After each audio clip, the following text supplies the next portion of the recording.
Welcome to the Daily Plunge. We are in the book of Psalms, and we're looking at Psalm 144. Now, this, like other Psalms right at the end, that this is a song of a new creation, what God is doing in his people. And it's a Psalm of David. And David first is talking about what the Lord means to him.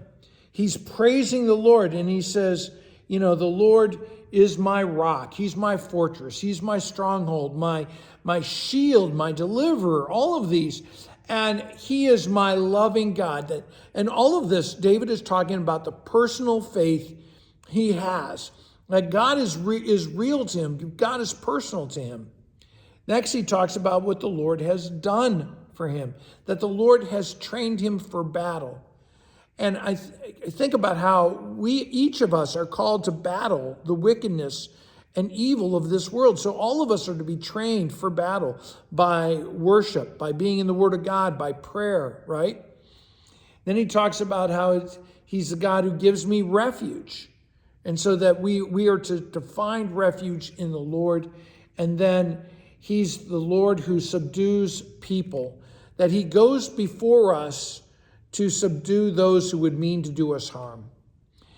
So he continues to talk about, even though he knows that he's a personal God and what God is doing for him, he says, what are mere mortals that you care for us? I mean, we're just a passing breath, a fleeting shadow. And so David acknowledges that he's frail. He's a human being, right? He's aware of his own weakness and the helplessness, the utter helplessness of man. And yet, he doesn't despair because he has this real faith in God who created him, who loves him, redeems him, and guiding him. And so he has faith in the God who's all powerful. Now, he talks about in verses 5 and 6 about how, part the heavens, open up the heavens, God, rip them open and come down, make the mountains smoke, shoot your lightning bolts and scatter my enemy.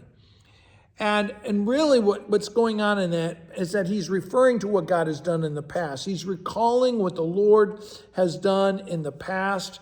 And that's why in verse 7 and also in verse 10, he's actually asking, reach down from on high and deliver and rescue me. Save me, Lord. Save me from the overwhelming floodwaters. I'm drowning here, Lord. And save me from the deadly sword, those who are trying to attack me and kill me. From these foreigners, these strangers.